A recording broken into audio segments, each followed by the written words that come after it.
welcome back to the Mixy Music Podcast. I'm your host, Dee Kei, and with me, as always, is my lovely co-host, Lu, the legendary. Instead of legendary Lu. Legendary. What? Hey, I'll take it.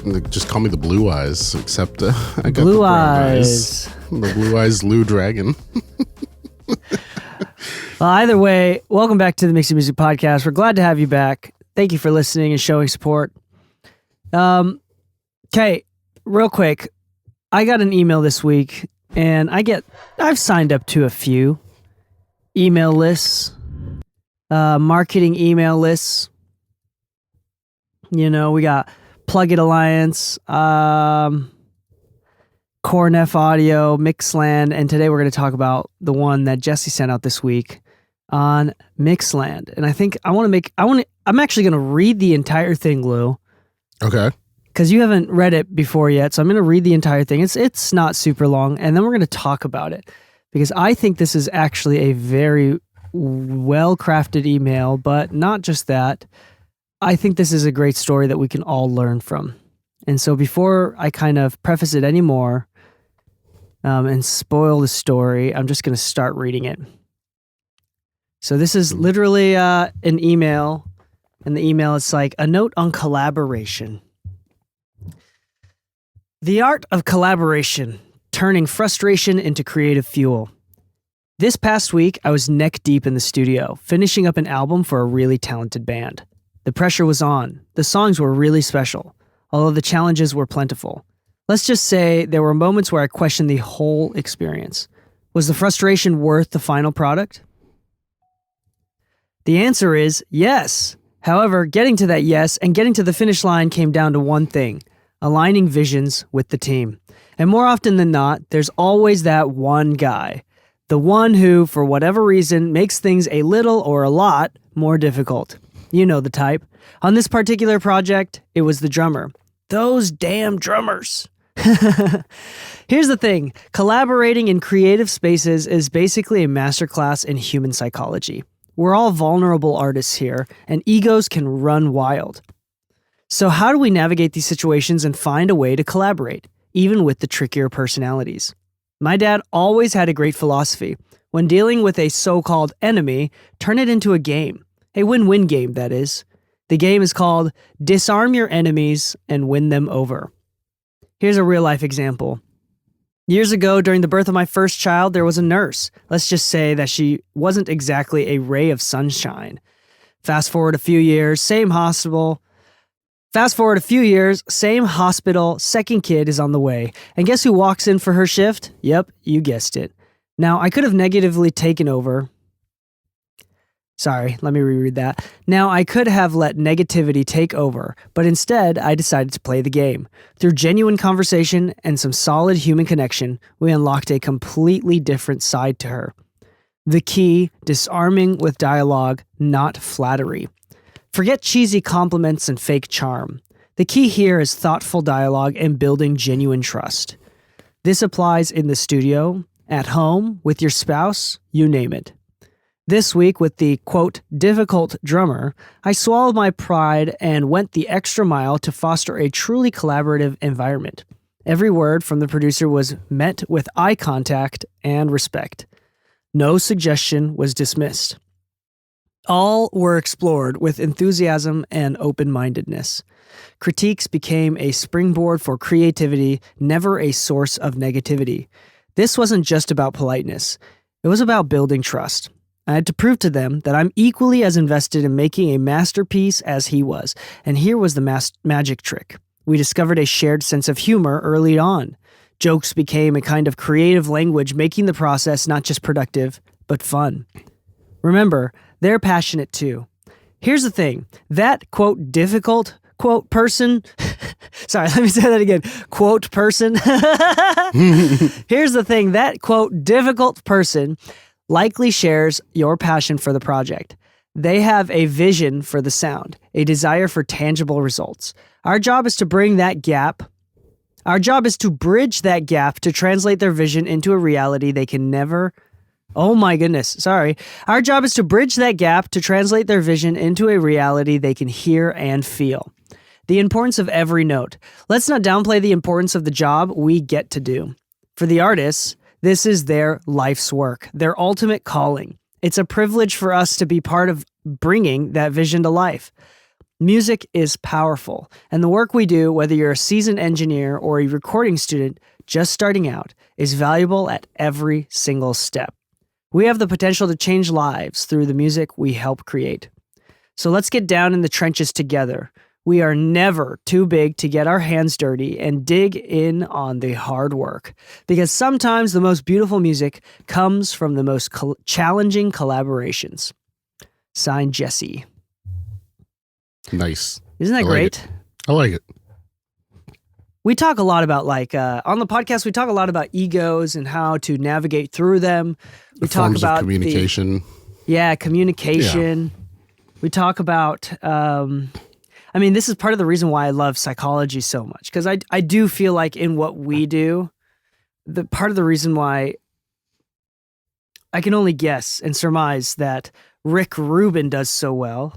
I mean, he's openly admitted that he doesn't know theory or music that well, right? I doubt feeling. that. Yeah. I doubt that it's as much as he claims. He probably knows a little bit.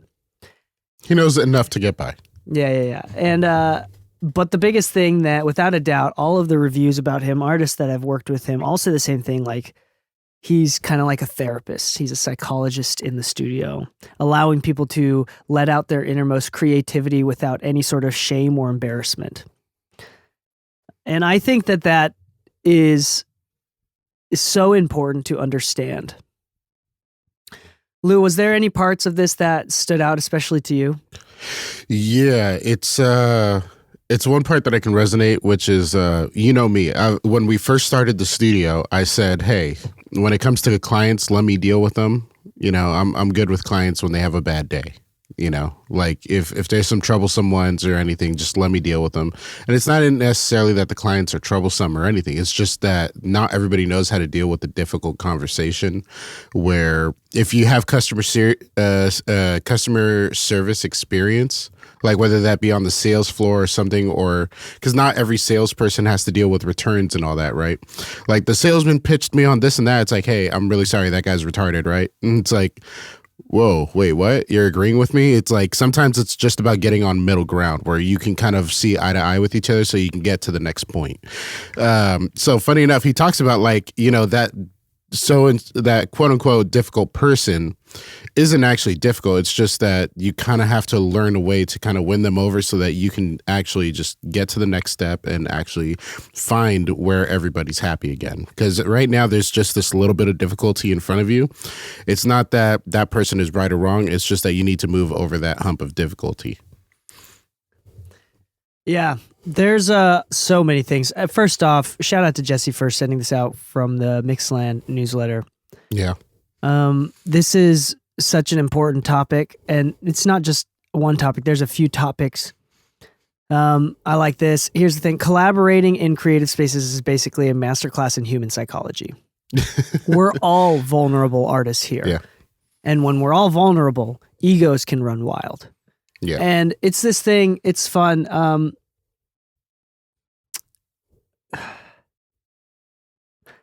It's funny, recently, something that I've been thinking about more in the forefront of my mind is projection through being defensive.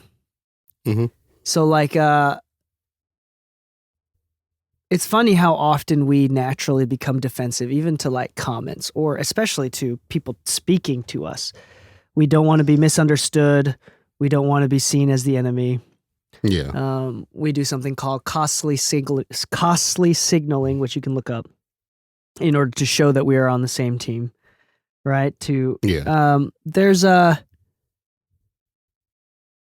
it's just and I'm finding that oftentimes we have a lot more ego in the sense that we do care about the way people think about us, the way people care about us. Even I, who say outwardly and manifest all the time that I don't give a shit. And I think that I've kind of proved it in a way of doing this podcast. And I say some of the wildest shit I've ever said in my entire life publicly, and I don't edit it out. That some people look at me and they're like, damn, DK doesn't give a shit. And I think I think I actually do, but I'm learning to manage it. And I think it's a skill that I'm learning. And I still find myself becoming naturally defensive. I'm becoming a little bit more sensitive and perceiving when others start to become defensive and what that means for them. It's usually some sort of projection of something inside. And I don't know, this idea that like we're all vulnerable creatives. We're all vulnerable artists here. Egos can run wild. And how do we deal with that? It is tricky sometimes, but they're never our enemy. The cool thing about being an engineer is that no matter what, me and the artist, Lu and the artist, we're all on the same page. We all want the same thing for different reasons. Maybe I want a gold record or a platinum record, right? Or a Grammy. Yeah. Maybe the artist does too, but we all want the same thing, which is a hit song, like the best song that we've ever worked on ever. Yeah. And I think sometimes we kind of start fighting against each other and it becomes a battle of semantics and how we use language to define our feelings and not respecting each other. And even though we all want the same things. For example, this is something that, sorry, I'm thinking out loud here. I did like, I've had some thoughts recently, like March 21st is Down Syndrome Awareness Day or World Down Syndrome Day or whatever. Mm-hmm. And I was thinking about how my son and I am mostly offended by people who overprotect him. People that use his disability to virtue signal. I think that is the most offensive thing. Like, I think that people should not bully him. Bullying is bad across the board, obviously. Yeah. But if you are the type of person who'll make fun of someone and then you turn to my son and unable to make fun of him because of his disability, you think it's out of kindness. No, that is almost the equivalent of someone saying, oh, we can't make fun of him because he is indeed a lower life form. And I don't see, like, if you're going to make fun of him, if you're going to tease someone, like, you better include him too. And it's funny because that's like a pretty brutal way. Like, I'm all about resilience. And then another parent be like, don't ever say the R word. Don't ever be bullied. We don't ever want anybody to like, and it's kind of takes this protective route. And we look at solving the problem this different ways, but we all want the same thing, which is to love, protect, and respect the child, right? We all want the same outcome. We're just saying different words and using different languages coming from different personal experiences to get there. Does that make sense? So I'm starting to see like the symptoms of the problem versus the problems and its separation. And I know that this is not like the biggest insight ever, but I'm starting to see when I start arguing with someone or like if I start to disagree with someone, I start to understand and not feel a huge desire or trying to control my desire to speak up and to become defensive and to explain my case and to be right. And I'm finding more of a reason to shut up, not need to prove myself, to listen and figure out where we're going wrong. And we're probably on the same page. We're just coming at it. We want the same results, but we're just coming at it from different angles. Maybe two different people at the same time trying to be right at the same time when it's okay for there to just be a difference. Or they're both right. They're just coming at it from different angles. Yeah. And they're just unable to align, right? Yeah. And I love how he says that it goes for everything. It's not just in the creative field with doing what we do for work. It's also like with family, with our spouses, with our children. I know I'm going to mess this up, so you can fill in the last name for me. Ben something. It's not Shapiro. I did that last time. But he talks about like the importance of like, hey, when you have some kind of strain between you and your spouse, whoever that may be, instead of trying to win the argument at the end of the day, what you're really doing is building a foundation on that relationship that you have where it's like, be afraid to speak up because I'm here to prove you wrong, you know, instead of just hearing each other out and trying to figure out where the difference is. Yeah, that's true. Especially there's a lot. You don't want to build a relationship like that. Yeah. There's that's difficult. There's a lot of nuance to that and a lot of variance. Mm-hmm. I like a partner that critiques everything I say. Not everything, but I mean, You would rather have somebody be honest with you about their opinion and view on something rather than somebody that lets you continue down a path that they may not agree with.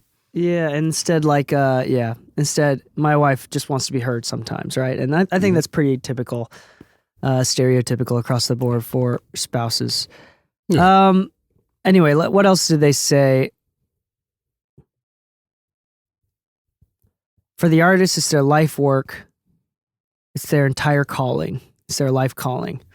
Mm-hmm. I like that. I like the idea of gamifying winning them over. Mm-hmm. I think winning other over. So this is, by the way, the only personality test that is actually backed by psychology is the Big Five personality test. What is it? Openness, conscientiousness, neuroticism, extroversion, and one more. I'm missing one. Agreeableness. And I'm thinking I think everybody should take that test. Like that's like a generic test that you can find out a little bit more about yourself, and that is backed by science and statistics, and each like certain levels of, for example, like income is directly correlated to is inversely correlated to agreeableness, meaning the more agreeable you are across the board, statistically, the lower income you will be. This is part of the argument of fair pay. Women are also statistically significantly more agreeable than men are without across cultures and countries. Interesting. But I'm not here to speculate why or what that means, but it's good to understand a little bit more about yourself to figure out which ways you want to go in, how to use your strengths, how to improve your weaknesses, etc. But there is another test. The reason why I'm talking about this is because there is another test that is backed less. The Gallian-Kruger, it's like a 36, what is it? The 36 talents or something like that. Everybody has the 30, like there's a list of 36 talents or skills that people have, and your top 5 are like the most in tune with what you like, how your brain works, and your bottom 5 like suck energy from you. So if you try to solve problems using the bottom 5 techniques, then you're just sucking energy out. It just sucks for you. It's difficult. That being said, sorry, this is a roundabout way of saying one of the most rare and difficult skills to achieve on this test is the skill of winning others over, which is one of the talents, one of the 36 talents. And I will say across the board, being aware of this test and having read the book that talks about and how to use it in business, et cetera, et cetera. It's more for management to figure out how to team people up. It's very interesting to see how those that are doing well, like at these Grammy parties and at any sort of networking event, those that are doing well, they may be super introverted, they may be a little bit weird, but they all are pretty good when it comes to a conversation. They all are exceptionally good at winning others over. Mm-hmm. And it's not through brown nosing. That's another thing that I want to talk about on this. Lu, like you're good at winning others over, even though you're self-proclaiming to be an introvert. You can be an introvert and good at conversations when you need to be. Is that something that you feel like you learned, or is this something that's more innate? I think it's something that I had to learn even before getting into music. For instance, if you're ever going to work a job and you have to work as part of a team, you have to learn to be either a team leader or be a part of the team. And there's a very clear difference between the two. Now, when you're younger, you're not really trusted with a lot of responsibility. So you have to learn what it means to be somebody who's part of the team without being somebody that's just thrown around, because obviously nobody wants to be the guy that is only responsible for taking out the trash for too long. Obviously, that's where you start. But, if you were an intern at a studio and that's all you ever got trusted for and you never spoke up like, hey, I'd like to do more. How can I help more? Hey, how can I do this? Part of it is you obviously want people to like you. And so you just kind of had to learn how to communicate without being the weirdo in the room, because you also don't want to be the guy that's like oversharing on the first conversation, right? Nobody wants to know about your dead dog the day they met you. So it's something that I definitely had to learn pretty early on. But it's kind of how you see my lifestyle, where I much prefer to be home and working with people that I like and that I know I can communicate well. Socializing at events, like going by myself, it's like when people say, oh, you go to a movie theater by yourself, that's so brave. I'm like, yeah, that is pretty brave in my eyes, because that's pretty intimidating. You know, going to a social networking event, like let's say a studio mixer, and you go by yourself, that's pretty brave. Like, what was it? We went to the one that used to be 17 Hertz, and we saw James there, and James just went by himself. I had so much respect for that guy that day. I was like, this man did something that I don't think I've ever done in like the 13 years I've been doing this. But learning how to communicate and learning how to build relationships is something that you have to know, whether you're an introvert or not. But learning how to communicate with people for the first time, learning how to introduce yourself without, being a douche at the very least, is kind of a big thing. And for me, the big middle ground is I try to figure out people's like sense of humor. If we can laugh together, then chances are everything else will be fine. So for instance, I've told everybody, like, if we can't talk shit with each other, then we're not friends. Like me and you were texting the other day. You're like, dude, my head is going to grow after finding out this news. And I'm like, well, if you'd like, I can talk shit to you to the moon. Yeah, because that's how I see a lot of friends. Once you know that border has been dropped of like, oh, you can't say certain things to people, you'll burn the relationship. It's like, the funny thing is their friends will all say it. So I'd like to get to that point with them. So I try to figure out people's sense of humor, and I think that's maybe where I have some luck. I don't necessarily think I'm some cool guy that wins people over with my hobbies. I collect Pokemon cards and I like anime. And I like nerding out about, studio stuff. That's not very generally cool in most communities. Yeah, there's I love the idea, and I'm gonna kind of piece together and kind of pull more out of this, but sure.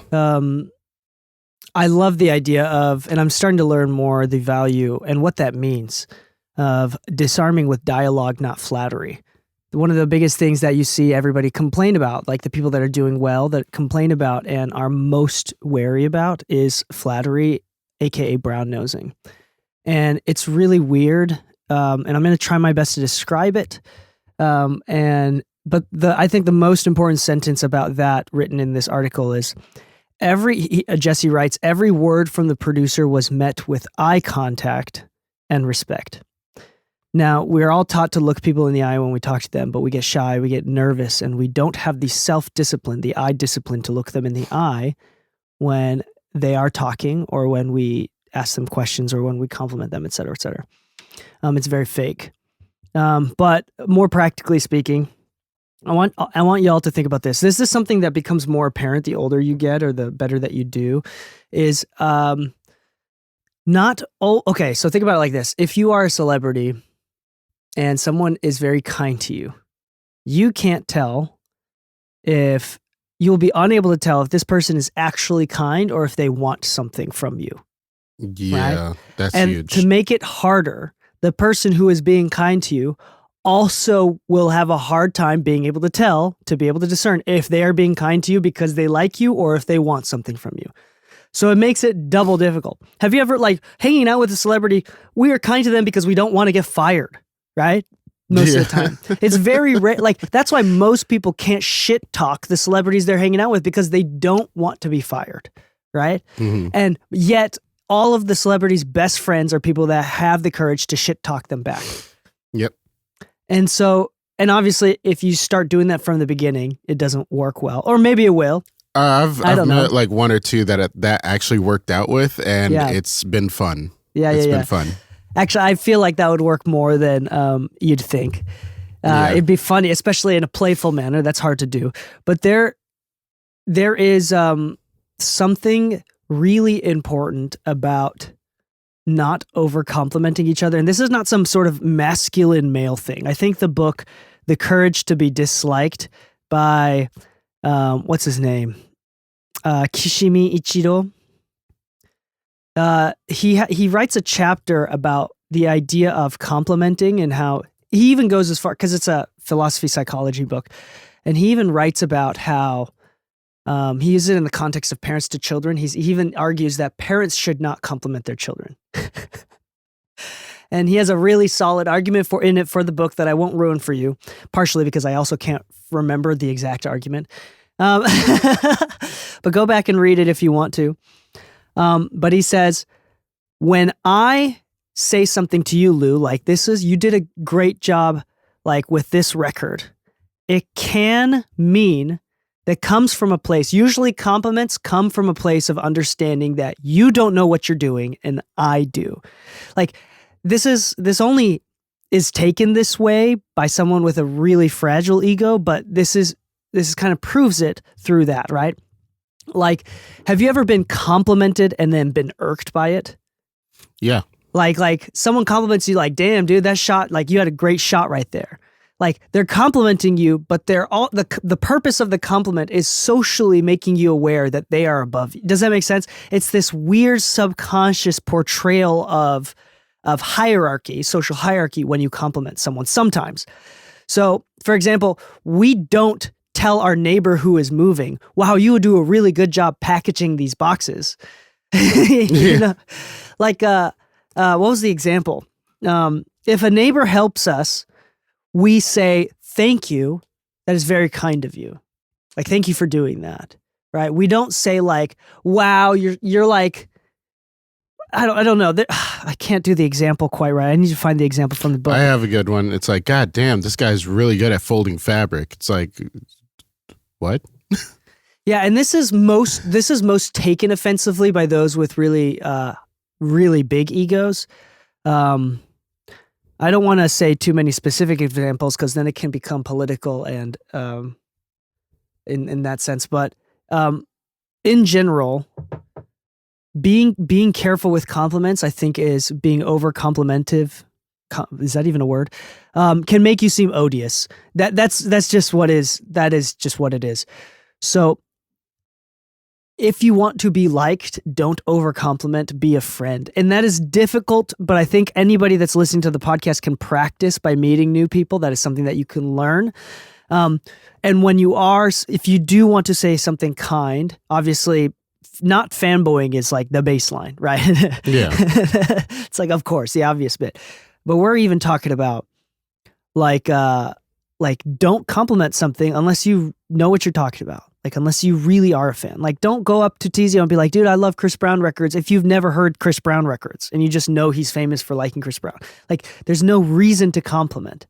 It's this weird thing that comes with it. Everybody that's doing well, even myself, like, who's very hyper aware of this stuff, we don't like to be overly complimented.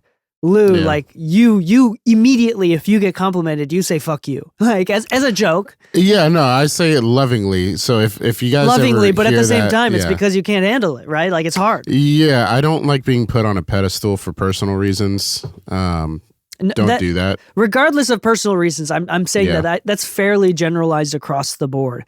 And if they do like it, they don't deserve those compliments. That's what it is. Yeah. Like one of the compliments I literally, as recently as like a week ago, this happened. Somebody DM'd me and they're like, "Hey, bro, I just wanted to connect with you. I would just wanted to reach out and say, bro, I love your work. It's been so amazing finding out who worked on all these records. Like, I love the way you." But here's the biggest red flag. He said, "I sing along to Keyshia's Love all the time, and I didn't know you worked on that." Love. And you did it. Yeah, you did it. Yeah, that was like 2005. That was like high school, middle school, Lu. No. Yeah. So the funny thing is, like, I'm like, okay, one, you didn't do your research. Two, if you did do at least some minimal research, to me, if you look at like my he might have been things, misinformed too. They might have been misinformed, but maybe. But the other side is, like, if you look at any of my reels, like, I even make fun of the idea of like, am I wearing pants right now? There's only one way to find out, because just add something stupid. I don't care. Like, embarrass me. I'm not embarrassed about being embarrassed. Isn't it funny that like they start off with "I love your work" and immediately the first thought into our heads is like, okay, what do you want from me?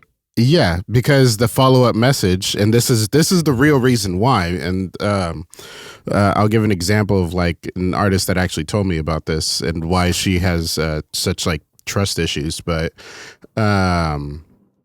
basically, he immediately provided a beat folder link, and he's like, if there's ever a chance for me to like put a beat in front of her, this and that, like I'll give you 50% of like whatever I'm doing, blah blah blah. I'm like, this is obviously just reaching out for opportunity. There was no personal connection here. The compliments were needless. You could have emailed me and just said, hey, I don't know if you're ever looking for music, but let me know what I could do to make it make sense.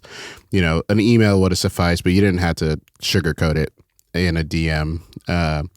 But literally, I was working with an artist, and like it wasn't Keyshia or anything, but like she was also pretty well known, and she's such a sweetheart. And I think I've told you about her before, where I'm like, dude, this is one of the sweetest artists I've ever met. Like she's so kind and everything.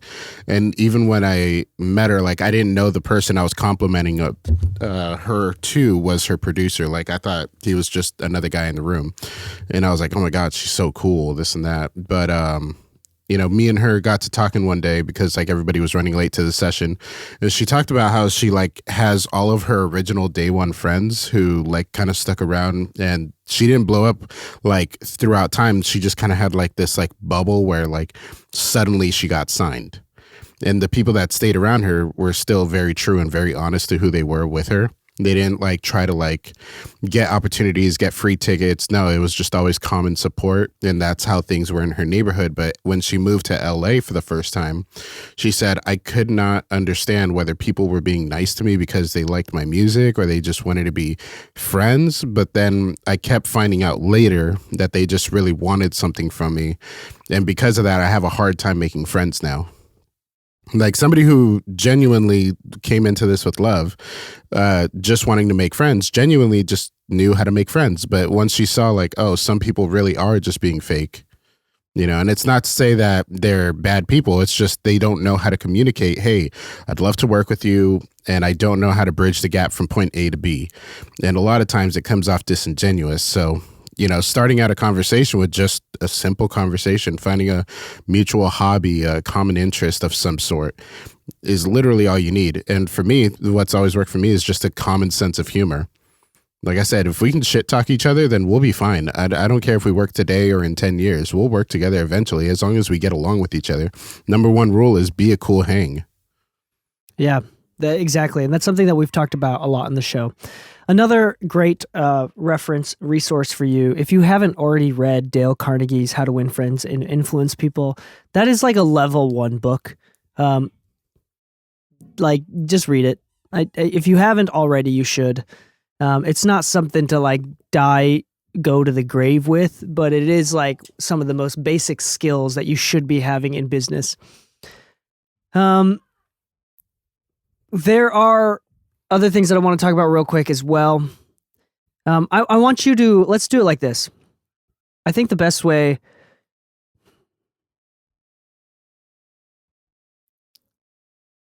I think the most important, the salient point of this conversation here is that everybody wants to be respected. A creative person wants to be creative. And sometimes, and us as engineers, we want to help that person be creative, right? But the artist be creative. But sometimes our words, our language, sometimes even our body language, our attitudes may be coming off incorrectly or be interpreted incorrectly. And we all need to be very aware of that. I think Jesse is incredibly, has a high social IQ, is able to read rooms, is able to read people. He was also one of the ones that really put me onto understanding more of what it means to brown nose and how everybody hates that. And then as I increased my awareness around that by seeing interactions, it became more clear. Let's put it like this. Like, again, like, Lou, it's funny in that DM, it's as simple as this. Too many compliments. Lou, I love your work. That's great. And I love to hear that. You love to hear that. You're not going to be like, oh, I hate that. Like, don't. I respond with fuck you. Yeah, like, oh, amazing, awesome. But immediately the first thought is, if that's how you're coming off, Like if that's the first thing that you said, immediately that's like, it's a red flag. Like, what do you want from me? The person that did the best with this is our buddy Mitch. Mitch, please. Oh yeah. We were at a Grammy party. I took him to a Grammy party, and he went up to Los, a popular guitar producer, and worked on a lot of dope R&B hip hop records, playing guitar, sending in samples. And he thought he recognized him, but didn't. And he just like, we started just talking to him. Hey man, what's your name? Los. Like, what are you here for? Oh, you know, the Grammy thing. It's like, no big deal. And it's like, oh. And then Mitch, partway through, like 2 minutes in, realizes, wait, Los, are you the guy that did the guitar for this? And he says, yeah, man, that's dope. And he said, like, what about this? It's like, he's like, whoa, most people don't realize that I worked on that record. He's like, yeah, man, that record was sick. Nonchalant, like 3 minutes into the conversation, nonchalant, dropped it, and then didn't talk to Los after that. Like, not to ignore him, but to not treat him differently than the other people in the conversation. And I think that was like the most intelligent, thoughtful move. I think he didn't talk to Los out of fear of what I've taught him about this sort of stuff. Like, he didn't want to come off too brown nosy. Did you give him the celebrity treatment training? Yeah, not quite. But I mean, like, these things that we're talking about right now are things that we have thought about a lot over the course of years. Yeah, and Los was immediately like captured by Mitch, and he's like, "Yo, what's your Instagram?" And they followed each other on Instagram. He became a friend of Mitch, and it was just that easy from not overhyping it. Like, oh, acknowledgement. Oh, cool, dude. Oh, you're that guy. Dope. And not treating them differently. Yeah, there's something, and I think that is a skill that's difficult to do, and I think that invites collaboration, like that spirit. And it's so difficult because music industry is hard. It is hard to get the word in. It's hard to make money from. And it immediately, the difficulty of the industry can make people feel desperate. And that is the word that I would like to use to describe anybody that does overcompliment someone. It feels desperate. Lou, have you, I mean, I have multiple times. Lou, can you remember a time that you've been unintentionally desperate sounding? Yeah. I can think of so many times. Is there a story that you can tell that off the top of your mind? I don't mean to put you on the spot. No, that's totally cool. To be honest, like I said, I self-identify as an introvert. Whoa. But no, honestly speaking, like when put on the spot and put in front of people, I do pretty okay, I like to think. I don't think I'm great at conversations. And more times than not, I actually get in my own head and start thinking like, am I sounding stupid? Should I shut up? But I'm especially bad at DMing or messaging somebody for the first time, even if we've met already, because I'm not just trying to be the hey guy. Because anytime I get a DM and I've never met this person before and it just says hey, I'm like, hi, what do you want? Who are you? Like what? Because I'm just as confused by the message as I am generally throughout the day if I don't know what's going on. So there recently, like I've just kind of been like looking at new music and just kind of looking to see what's out there that's not already within like my realm of music that I listen to or anything or people that I work with. Mainly because I just want to expand a little bit, you know? But when writing a message, I have a hard time like just kind of stating my case without sounding needy or anything, or at least I have a hard time thinking it doesn't sound needy because I also know what kind of things I don't like getting, and finding that middle ground is a little bit difficult. So I remember like recently I sent out a message just saying like, hey, I noticed you played like this, oh my God, what is it called? They're like a Fender copy. They're like kind of like the boutique-y super Fender guitars, if that makes sense. Like you see like upper class guitarists using them all the time. I think like the cheapest like pro model that they have is like $1,500. But I used to sell them back when I was at Sam Ash, and only very specific types of people ever bought them. And they weren't ever like douchey. It was kind of like one of those brands that were like upper echelon, but like down to earth people knew about them and could afford them. you know? And I just reached out asking about the guitar. He's like, oh yeah, I like it for this, I like it for that, but you know, my real pride and joy is my 5150 that's been refurbished with the same tubes to match and blah blah blah to the original design. And I'm like, oh, that's cool. And we just kind of started talking about a little bit of guitar stuff, and then I threw in the compliment, kind of like the Mitch method. We'll call it the Mitch method. That's where we're diming that one. But threw in the compliment later. I'm like, yeah, you know, I noticed like a lot of people who really know what they're doing tend to have this guitar. And I was looking through your portfolio, and it looks really cool. Like, do you work with any engineers or anything? And then right there and there in my head, I'm like, that's the pitch phrase. I shouldn't have said that. You know, it's not about if he works with any engineers. It's like, where do you work out of? You're obviously trying to get something from it. Exactly. And when I'm in conversation with people, I'm just trying to have a good time because we're in front of each other, and this is awkward for me, and I'm assuming it's awkward for you. So I'm trying to break the awkward barrier. But when in DMs, you can't read each other's facial expressions. You don't know if it's working or not. So I've always had an issue with communication over written text. And for me, that's just, I feel like I bomb at that. While if I can get in front of somebody, I can win them over. But because there's no expression via text, I have a huge difficulty in that. And that's where I feel like a lot of DMs become disingenuous versus just showing up to an event that they may be hosting or they may be involved with and this and that. And trying to meet them in person, for me, feels like a better opportunity. Yeah. Also, as far as writing goes, I agree with you. It is more difficult to express correctly through written text. That being said, being able to properly articulate your feelings is the biggest weapon you can wield. So I think that I am one of those people that is bad. I failed AP 11, English 11 test because I'm bad at writing. I hope to one day get a text from you that just says, I am filled with rage. That's the most articulate way you can tell me you're angry. No, but being able to properly articulate with written language is an important skill. And I would say that if you are not good with it, or if you didn't go to school, if you are lack of better words, if we are ignorant of text-based articulation, then that is a skill that we should learn to some extent. I'm not going to let people. Anyway, the last thing I want to talk about, Lou. Thank you so much.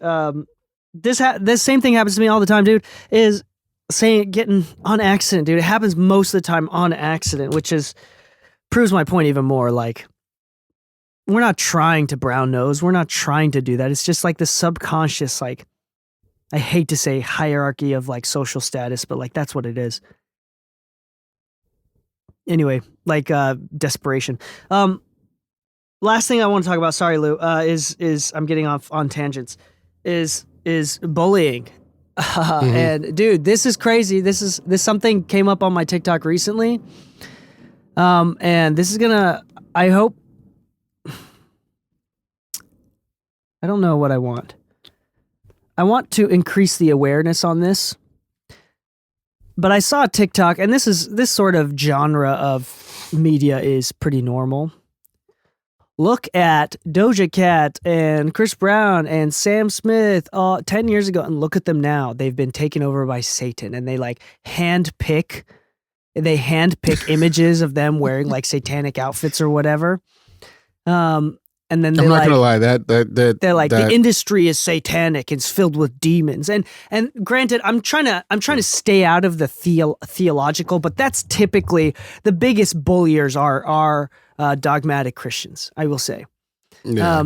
And they use theology as an excuse to put people that are doing well so out of their circle of understanding that they just demonize them. Which, by the way, the creation of Satan as an entity was I'm not going to get into it. Okay. Yeah. Regardless. Okay. Regardless. This straight up. Okay. Let's assume that they have gone crazy, right? Let's say Doja Cat has gone crazy since her success. I'm going to tell you exactly what's caused her to be crazy. It's bullying posts like that. That's what makes her go crazy. Like, we've talked about loneliness. And Lou, this is something that I'm very passionate about, is we are so against bullying disabled people and bullying against among children. But we constantly, as a society, bully each other and as adults, and it's normalized. And it is insane to me.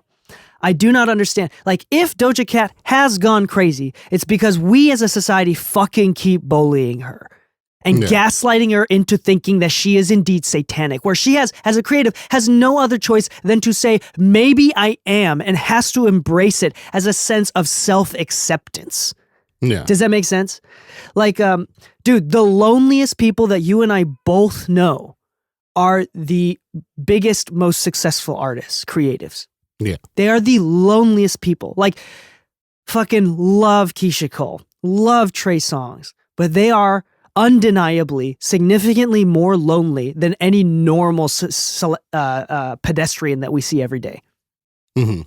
There is difficult to trust. It's difficult to discern who is actually there because they like you, they care for you. And you have to rely on day one friends that knew you before you were famous, right? Yeah. Because they were there when you didn't have anything. And so obviously the logic, it makes sense that you trust them when you have everything. But I'm so upset with people that demonize these celebrities and say that they are within the theological realm, they are demonic. They have been guided by Satan. The music industry is filled with demons, and there are bad people. They're literally like the Nickelodeon special thing. It's like, there are predators out here for sure.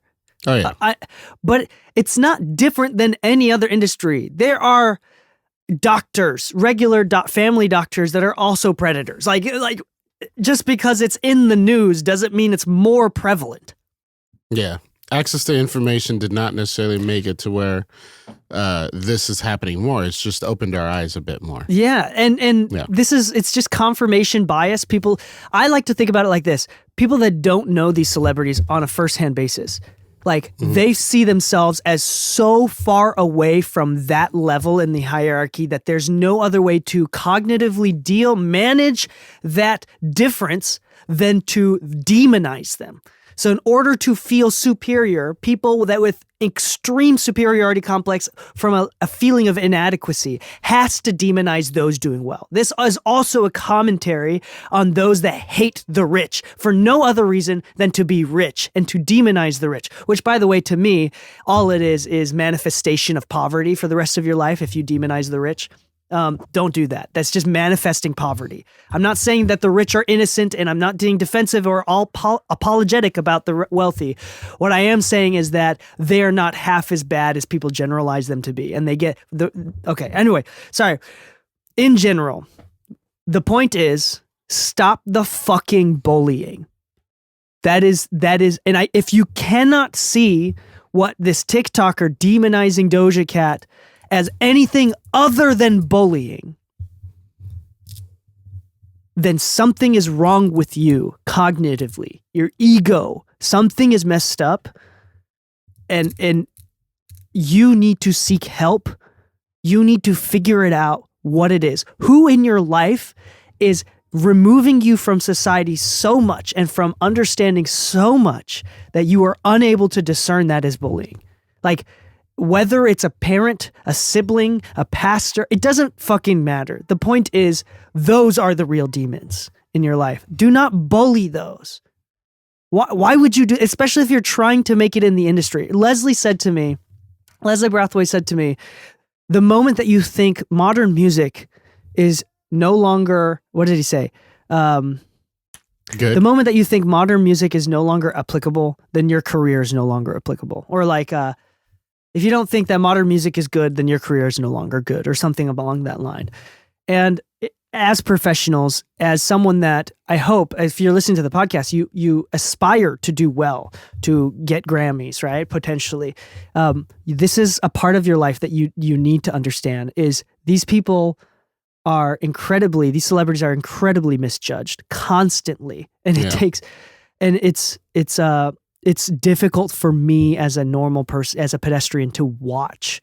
It is extremely, I can't tell if you can hear the pain that I feel on behalf of these guys. Like, Lou, you know firsthand more than I do. Yeah. Like I said,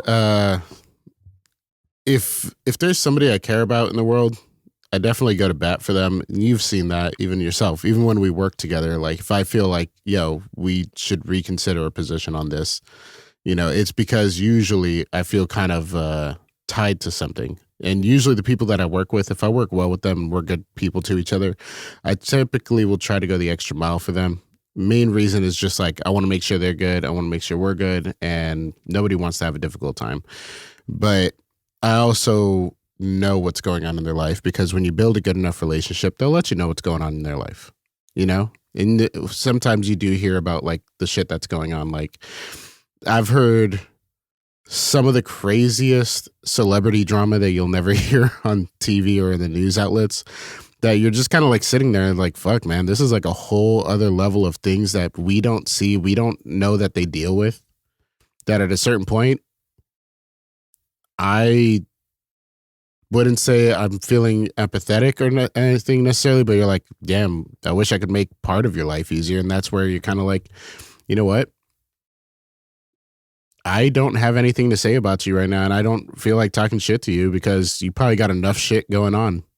I'm just going to continue doing my part, and we're not going to try to sugarcoat things. I'm not going to try to make you feel distrustful in our relationship or anything, because it seems like you got other shit you need to figure out before, you have anything else to add to your plate.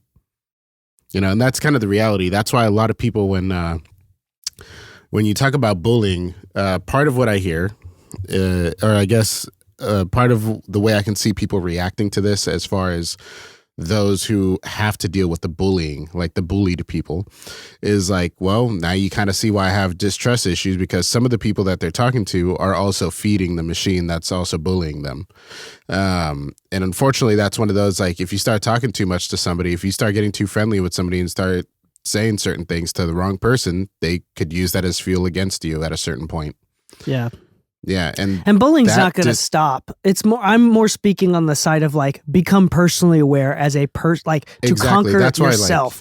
Humans are never going to stop bullying. Yeah, exactly. That's why I'm saying you have to be careful about how you approach people as a new person, because you want to build trust and familiarity. You don't want to build on the notion of like, what do they want? What is it that they're after realistically? Because a lot of these people in those higher places. It's kind of funny because the number one place I hear this a lot, is in the dating realm of celebrities, which is like, they can't even tell if the person they're getting into a relationship really wants them for them or for their success or what they can get out of the relationship. Same thing for those that are trying to work with them, because you've even described it as starting a business with somebody is like dating, and a long-term business, it's almost like you're married to your partner. And the reality is you have to build on a foundation of trust. Can I talk to you? Can we make sure that we can have a difficult conversation without being at each other's throat?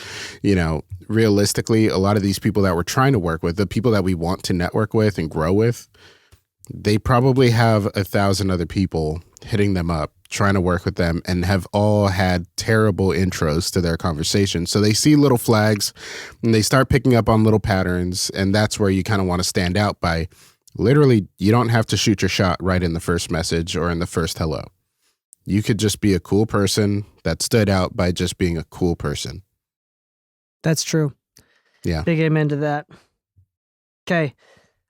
Before we finish up and go back to the topic of collaboration and lowering egos for the sake of progress and creativity, the last thing I want to do is this is like something that I've been doing recently. So it's an inside joke that Lou and every listener that hears, now we can get to be a part of this. This is a fun inside joke that we can all have. Oh. And I'm going to start off with an example, and then I'm going to extract and extrapolate into a bigger idea, right? So there's a Twitter feed. No, maybe it was on Threads. I don't remember. It doesn't matter. The same thing. Either way, someone posted. It's called X. When I was 2, my sister was double my age. I'm now 40. How old is my sister? Okay, low IQ people will do a number other than 42, right? Other than 42. That's very low IQ. And here's the argument, and this is the fun part. Everybody, even if you're slightly intelligent, normal IQ people and including low IQ people, will post 42, will be correct. And then, you know what the high IQ people do? They post the wrong number. Well, the real high IQ people don't even have that in their algorithms because that's dumb as shit. But let's do this. Let's play a little game. The real high IQ people will sit there and understand, and we're not mocking. We're not bullying. We're not mocking, but kind of a little bit. And this is contradictory to everything that I just said in the last little bit. But we can sit there and watch and giggle to ourselves as we watch strings of people that feel the need to prove themselves to the internet by answering a dumb question online.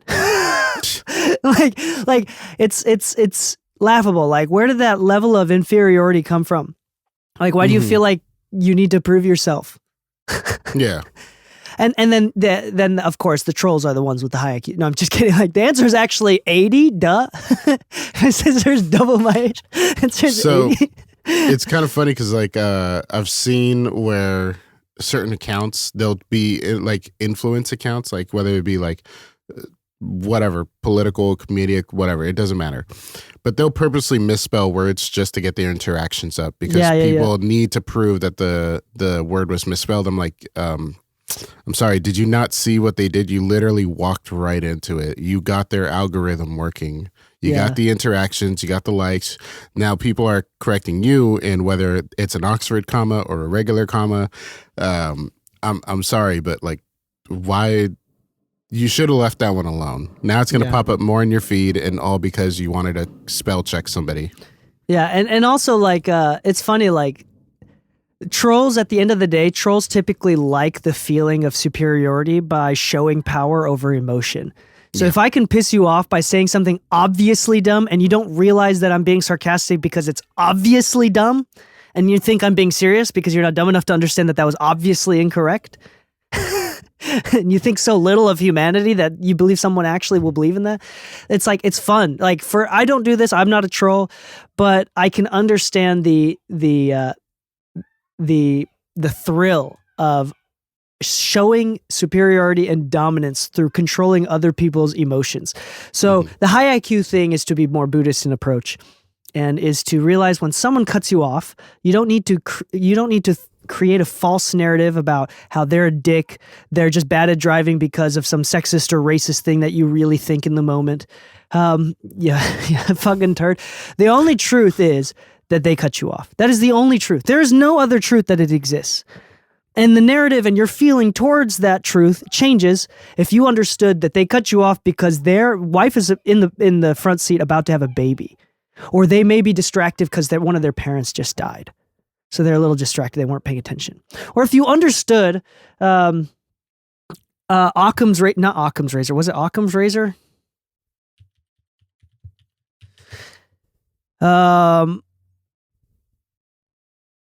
Let's see.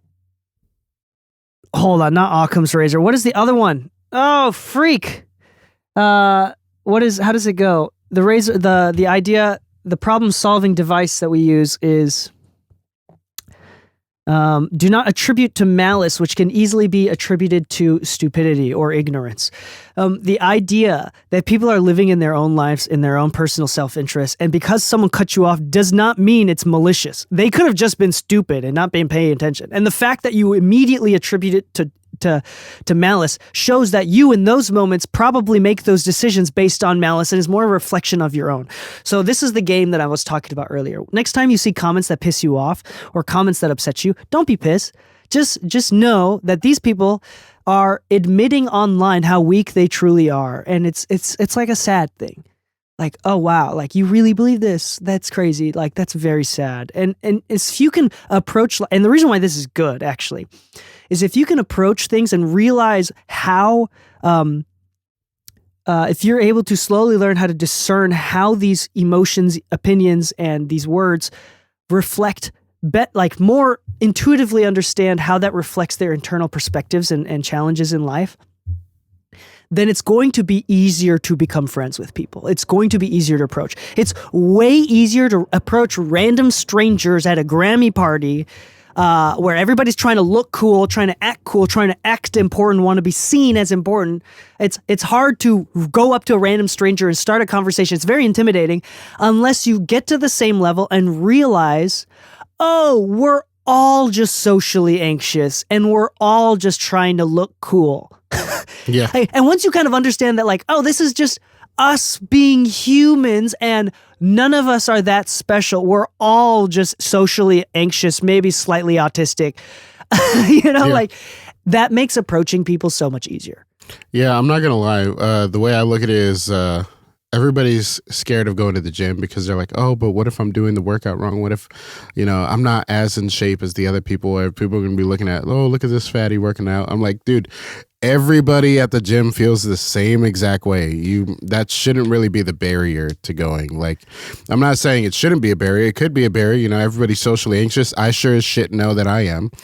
But realistically speaking, the moment you start looking around the gym and having that thought, you're like, suddenly life got a little bit easier. Suddenly I'm a little more comfortable going to the gym. Suddenly, it's not that I'm empathetic of the world or anything, but I have a bit better understanding that, hey, if I'm nervous, that guy's probably nervous too, to be honest. Yeah.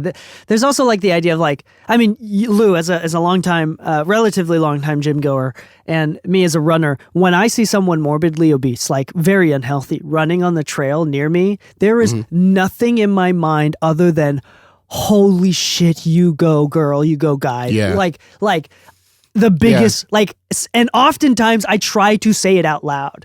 Like, you go. Like, I mean, again, try not to. I'll say it like this. I go into the gym, I feel like I see the same thing. Not necessarily with overweight people, because I still put myself in the demographic of overweight. I'm not as overweight as some of the people I see there, but I see the mutual goal. But there was one guy that I saw there that had me thoroughly impressed. I've seen the guy like 3 or 4 times before. Never saw a phone out. Never saw any kind of like indicators that he's an influencer or anything of the type. Because you already see the signs when you go to the gym. The moment you see a phone on a stand, you're like, don't talk to that person. Not that they're a bad person, but it's like, hey man, like, I don't want to be in your feed. I don't want to be anywhere near. Like, I'm good. But the funny thing is, I saw a guy with one arm, and this motherfucker was squatting 4 plates on each side for 4 sets of 10. Then I see him go to like the actual like deadlifts, and he's doing one arm deadlifts and everything. And I'm just watching it. I'm like, this motherfucker never gave up. He's got one arm and he's more jacked and built than anybody at this gym. And he doesn't even seem like he's trying to showboat or anything. He's got proper form. And I'm just like mind blown by like, this is significantly more impressive than anything else. And I'm there with my sister and Anna. And something just kind of clicked to me. I'm like, I have to go meet this person. Yeah. I have to go meet this person, introduce myself. I literally walked up to the guy. I'm like, hey, man, I'm not trying to sound weird, but like, I'm over here working out and I'm like deadlifting 3 plates. And I know that's a workout for me.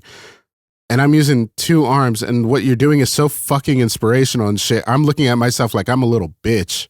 Like, bro, keep doing what you're doing. I don't know what you're doing. He looked at me. He's like, dude, thank you. Like, what?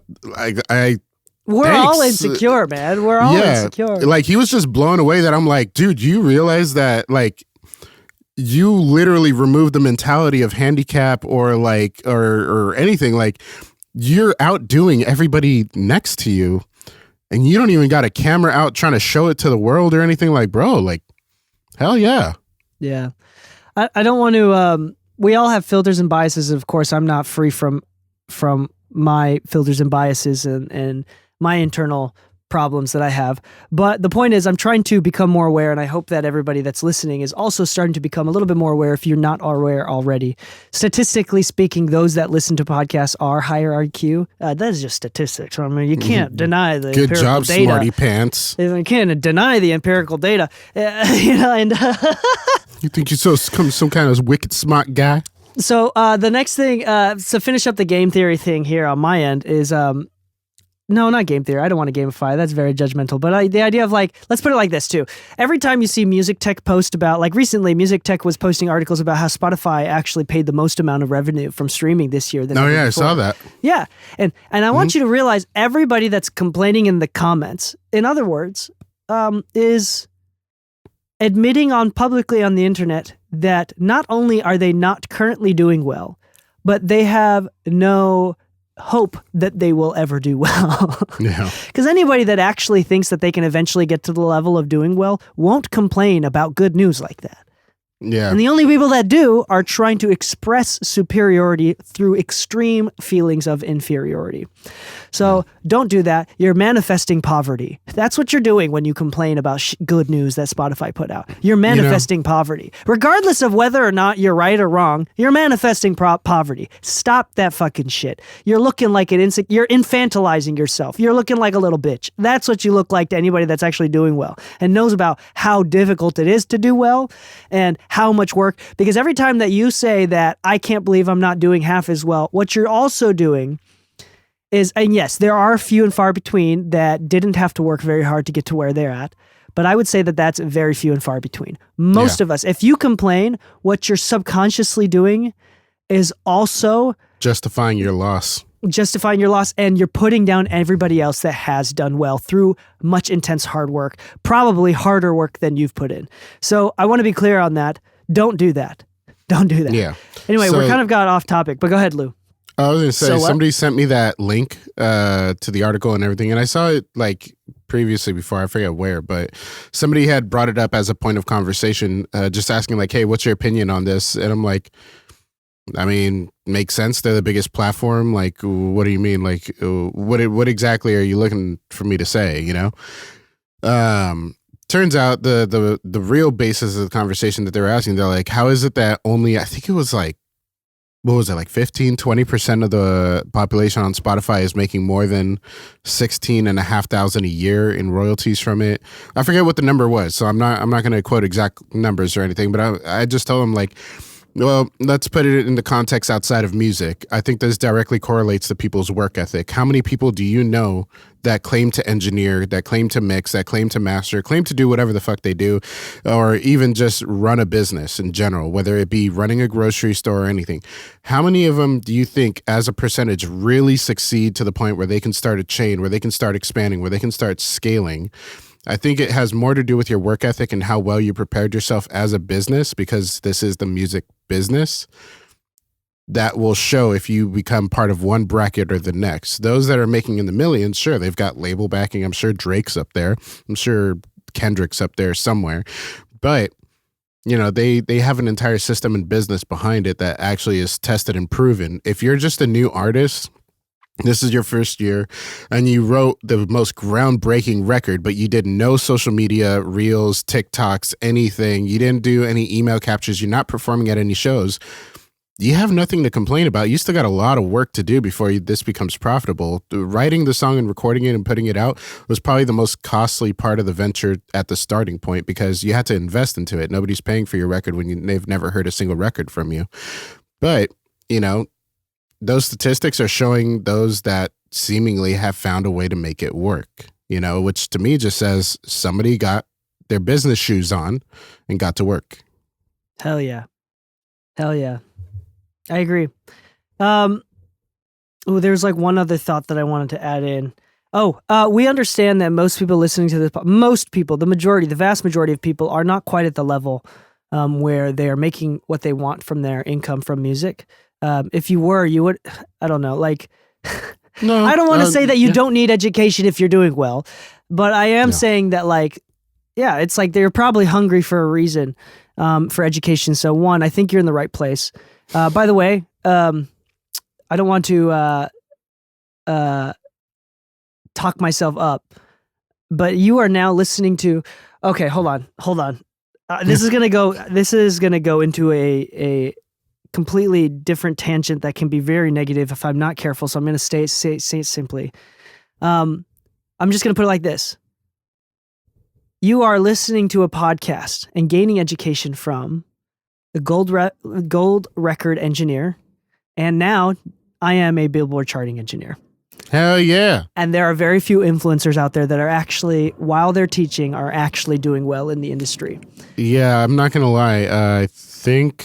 So I just want to say that out loud. Yeah, I'm not going to say that. We're not going to. That's not any sort of preface into anything else. No other conversations are going to stem from that. But I will say, I will say you're in the right place. You're here at the right time. You subscribe to the right podcast. We're really glad that you're here. And we do hope and we do truly believe from the bottom of Lou and I's heart, anybody that wants to do well in this industry can do so with some discipline and a great attitude, honestly speaking. Oh, yeah. I do think so. For example, I do think it's difficult to move from Oklahoma to Los Angeles or from Oklahoma to Atlanta or to New York or wherever else you want to be or to whatever decisions you need to make. Oh, yeah. But if there's a lot of people that we meet out here that are not from LA, that they moved, they made the difficult decision to do so and they're winning because of it. On top of that, they're actually even things as simple as responding to emails on time, being active on social media, answering their calls, offering their services for free at the beginning, whatever they need to do do whatever it can, whatever it takes, and having discipline while to do so. And the cool thing about discipline, it is you can choose to have it or not. It is somewhat of a skill that some people are more in tune with, that are not, I don't want to say born with it, but some people are naturally a little bit more conscientiousness about, high in conscientiousness about their day-to-day work. And some others are not. And those that are technically creative or more high in openness have a correlation with low in conscientiousness. It's a negative correlation with conscientiousness. So like if you can practice discipline and improve and like start using to-do lists, get on a schedule, start answering emails on time, you will make yourself stand out. You will do well. And with a positive, optimistic, not scarcity mentality, but abundance mentality, understanding that there are jobs for you out there. There is money for you out there. And you stick at it for a decade. The bar is so... I hate to say it like this because it sounds entitled, but I want to say this in an empowering way. The bar has never been lower. And James and I did an episode about this. To do well in the music industry, the bar has never been lower. With the democratization of attention, with social media, with TikTok, the bar has never been lower. Imagine that. All you have to do is post on social media a little bit more creative than somebody else or in a completely different niche. You have to like use your brain a little bit. Oh my goodness. Yeah. You have to try new things and find out things don't work instead of pumping out the same thing that obviously doesn't work every single time. Like you have to be kind. You have to like be able to make friends, to be able to network, to do the difficult thing of going up to strangers at parties where everybody's trying to look cool. You know, like this is normal. This is normal. And I hope that this is empowering for anybody that's listening. I'm not trying to talk shit and saying you're not this if you're not doing it. The most difficult thing about this industry is years of thinking that you're doing well with absolutely no feedback whatsoever and feeling like you're a failure. Doing that for a decade is tough, but I'm telling you, if you ever let into that mentality and become negative Nancy, because it is enticing to become negative Nancy, it's so easy to blame everybody else. It is so easy. If you do that, your career ends right there. Don't do that. Don't do that. Practice mindfulness, practice meditation, get close to God, read the script, whatever fucking it takes to get there from a philosophical, theological, mental wellness place. Get fucking your mind straight. Get your shit together. That's all you need. That's all you need. I don't know if it's what's his name? Big Boy, the big voice in all the Missy Elliott records and tons more. The let's go. You know what I'm talking about? That's all I hear in the background of that moment. You're gonna be my ad lib. all right, let's try it out real quick. Ad libs. All you have to do is get your shit right. Get your mind right. Get it right. Get healed. Yeah. Find the Lord. Go to therapy. Forgive your parents. Oh, Daddy. Whatever it takes to do well. You can do it. Forgive yourself. No, I won't do that. Let my people go. Stay there. I'm teasing. All the ad libs start becoming negative. Yeah, that's funny. Yeah, it is outside of my boundaries to talk about. No, I've talked about it every once in a while, but I'm starting to put up new boundaries to not talk about personal beliefs. But whatever it takes, whatever personal beliefs you have, I think, okay, first off, for those that are more American evangelical, specifically, not to European Christians, we're talking to American Christians here, especially from your South. I want to be clear on something. If you have cancer and you pray to the Lord that God will heal your sickness and you refuse to go to the doctor, that is dumb. I'll put it, to put kindly, not even my Down syndrome son would do that, okay? That is dumb. If you have cancer, you should pray and go to the hospital. In the same way, God will not be able to, if you believe in God, God will not be able to heal your soul from past trauma and wounds without therapy. It's as simple as that. You will not get help from God without a vehicle, and the vehicle is therapy. It is proven, it is tried, there's data, it shows. Get your fucking shit together. And this is only for those that are believing in that stuff. And if you don't, practice mindfulness. It is what it is. It be what it be. That's what it is. Understanding Buddhist philosophy is super important. Not theology necessarily, but philosophy is super important. Getting your mind right, getting healed, reading books, et cetera, et cetera. Anyway, I'm getting on a tangent. I'm so sorry. The point is communicate, collaborate, be careful with your compliments. Do not use ego. That's the common topic we often say. Like, there's a reason why we've talked about that like at least 20 times on the podcast over the 300 and 400 fucking podcast episodes we've done. Check your ego. Look them in the eye. Don't do it. Don't take their feedback begrudgingly. Like, don't take their feedback in anger. Like, oh, I'm going to shut up and I'm going to show you that I'm just being quiet here. I'm just staying silent to show you how angry I am. No, like, give them eye contact, give them respect, understand that you're both on the same page. You both want the same the best product. And you're just coming at it from different angles. So, be aware. If anything, it is you as the engineer producer has to allow the artist to thrive. If anybody's going to step down, it is probably going to be the engineer or the producer, right? Not the artist. It is depending on the situation. That's not across the board. Anyway, hopefully that helps. Thank you so much for listening. Please rate us 5 stars if you like this kind of content. If you like our content at all, if we've helped you out in any way, if we've made you a single dollar, if our tips have made you a single fucking dollar ever in your career, please leave 5 star. I don't know. Yeah, that's great. It really helps us, and it's a free way of doing that. It's the best tip that you can give us.